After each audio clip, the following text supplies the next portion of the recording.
Welcome again to another weekly teaching video, and we're continuing following the readings. Oh, you have to excuse me for just a second.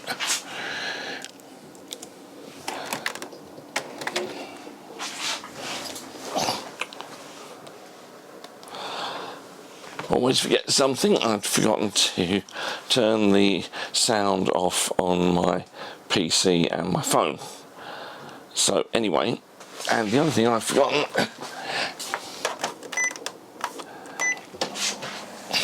is to switch my printer off so it doesn't suddenly make a loud noise. Right, so we're following the lectionary readings in the Gospel according to Mark. We were at the end of chapter 8 last week, and we're leaping over to the latter part of chapter 9 this week. And if you remember last week, where Jesus for the first time prophesied his arrest and suffering and death and resurrection, then you'll notice something familiar in this week's reading. So we're reading Mark chapter 9 verses 30 to 37. They left that place and passed through Galilee. Jesus did not want anyone to know where they were, because he was teaching his disciples. He said to them, "The Son of Man is going to be delivered into the hands of men. They will kill him, and after 3 days he will rise." But they did not understand what he meant, and were afraid to ask him about it. They came to Capernaum. When he was in the house, he asked them, "What were you arguing about on the road?" But they kept quiet, because on the way they had argued about who was the greatest. Sitting down, Jesus called the 12 and said, "Anyone who wants to be first must be the very last and the servant of all." He took a little child, whom he placed among them. Taking the child in his arms, he said to them, "Whoever welcomes one of these little children in my name welcomes me. And whoever welcomes me does not welcome me, but the one who sent me."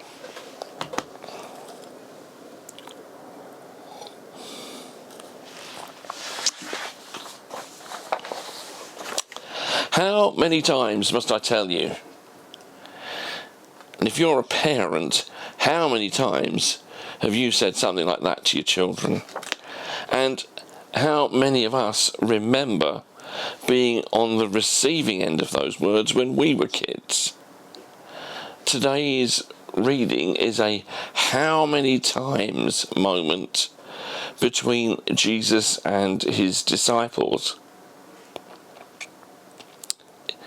As I hinted in the introduction to the reading, it contains teaching that he gives them on more than one occasion, not just in this episode. And if we're kind to the disciples, I can understand why they needed to hear these things several times from Jesus, because what he teaches them here is so contrary to what they would have picked up from the incumbent religious leaders of the day. Yes, we're talking about teaching that needs to be repeated because it's revolutionary and it requires a major transformation in thinking and in behaviour. And perhaps surprisingly, even after 2,000 years of Christianity, some of the things Jesus calls his disciples to rethink here are ones we keep having to rethink even today, if we are to follow him closely. Firstly, Jesus tells his disciples they need to rethink suffering, and specifically his forthcoming suffering as the Messiah. He said to them, "The Son of Man is going to be delivered into the hands of men.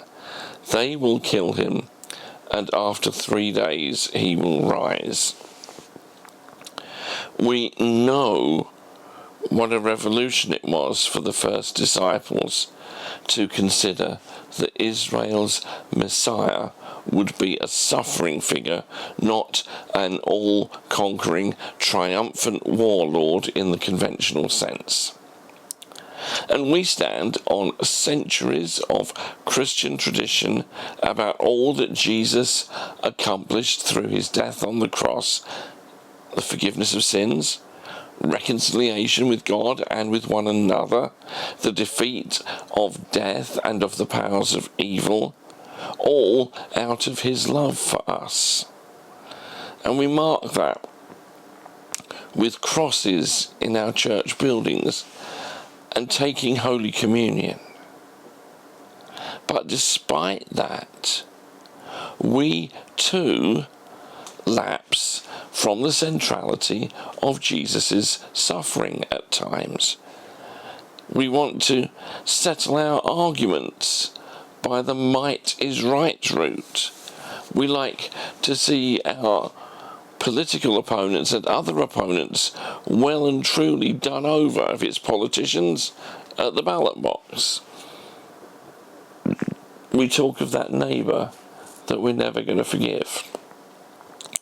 In one form or another, we default to that might is right approach, and we ignore the way of Jesus. The 19th century hymn writer, generally named in Methodist books as Frances Jane Van Alstyne and known in many other Christian circles as Fanny Crosby, wrote a hymn called "Jesus Keep Me Near the Cross." And the first verse reads, "Jesus keep me near the cross. There a precious fountain, free to all, a healing stream, flows from Calvary's mountain." But I'm going to suggest that being kept near the cross is not just about remembering the mercy and forgiveness we receive there. Of course it's that, but it's also that we're kept near the cross so that the way of Jesus models the way we live. Remember perhaps what I said last week about being willing to suffer for our faith. So, firstly, we need to rethink suffering, especially the suffering of Jesus. Secondly, Jesus says his disciples need to rethink serving. And now we get to that argument that the 12 were having, which they're embarrassed about when Jesus asked them about it, since they were arguing about who was the greatest. And so, sitting down, Jesus called the 12 and said, "Anyone who wants to be first must be the very last and the servant of all." You see, Jesus sits down. That's the posture of an authoritative teacher. The rabbis sat down to teach. It's the same way as we call use the word cathedral, because the cathedra was the chair from which the bishop taught. And it's the same way that in universities we say that a professor holds the chair of such and such, the chair of physics in the University of wherever. And by sitting down, Jesus is telling them that this is something really important. And it's so important because it's a direct repudiation of fame and celebrity culture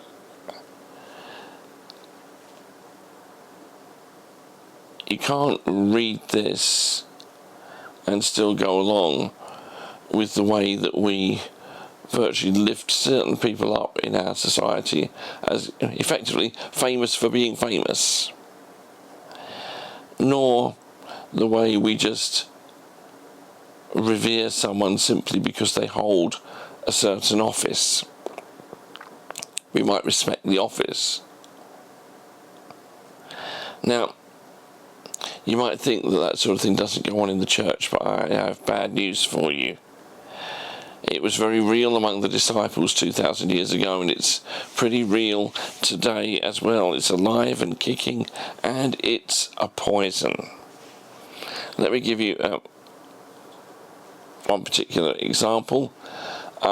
In recent years, there was still is a controversial American pastor called Mark Driscoll, and a few years ago he came over to London and he preached at an event at the Royal Albert Hall.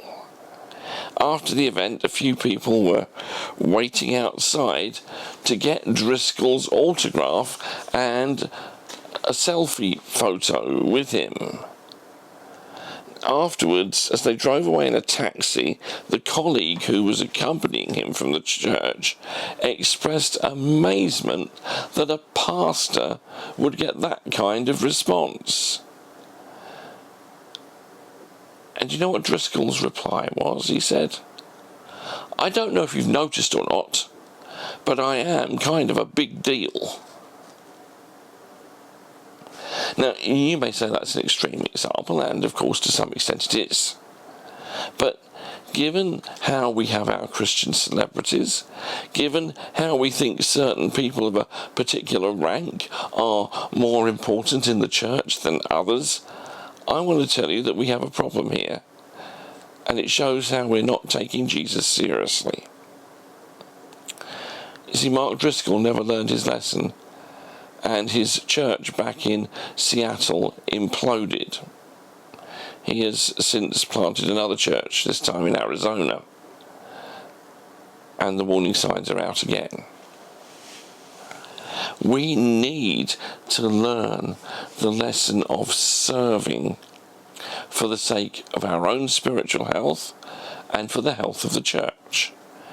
Our concern needs to be not, are people admiring us and looking up to us, but are we serving people?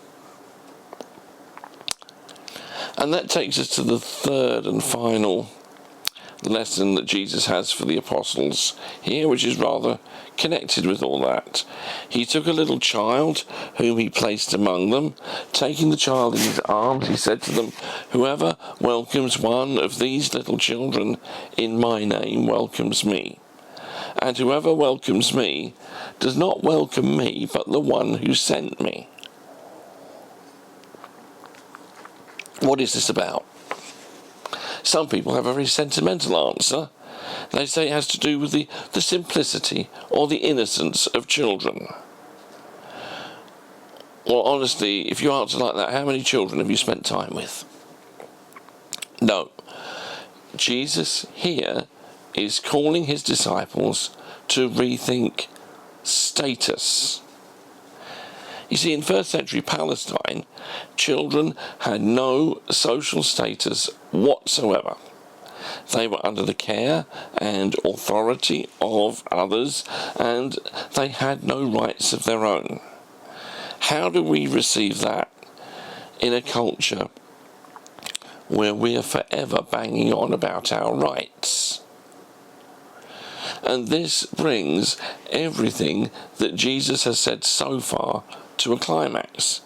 If you're going to model your life on the suffering of Jesus, and if you're going to be more concerned with how you serve people, then the whole human addiction to status just has to fall away. Should we be worried about the lack of status that the church and her ministers now have in society? Sure, we know that some of that is an indication of just how much the gospel has been rejected. And, of course, we should be ashamed that one of the reasons ministers are not respected is that there's now an assumption that Christian ministers are there either to fleece the flock or to abuse children. And we disgracefully have provided ammunition for the world to fire at us. But in another way, the lack of status shouldn't worry us at all. It means we can be released from the trappings of power to get on with serving people with the love of God in Jesus. And the thing is, everything we've been thinking about today is countercultural. You see, we've heard the opposite for so long and in so many ways that it's become part of us. And it takes a lot of teaching from Jesus for the upside down nature of his kingdom to sink into our minds and begin to transform us. For Jesus does indeed call us to swim against the tide of our society, to live on the basis that God uses suffering like that of his Son for good, and to live as a servant rather than as a wannabe celebrity, quietly getting on with the ways of Jesus with no worry for our status. That all contradicts the ambitions of so many. And so I'm not surprised it took a long time for some of this teaching to sink in to those first disciples. And I'm not surprised if the same is true with us. But I hope that what I've shared today contributes to that radical change of life to which Jesus calls each one of us. And so God bless you all as you seek to serve him each day.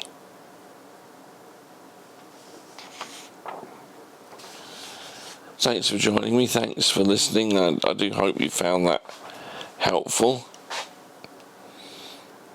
And may we go from here to live in the values of Jesus' upside down kingdom. And in the meantime, I hope to see you next week. God bless you. Bye-bye.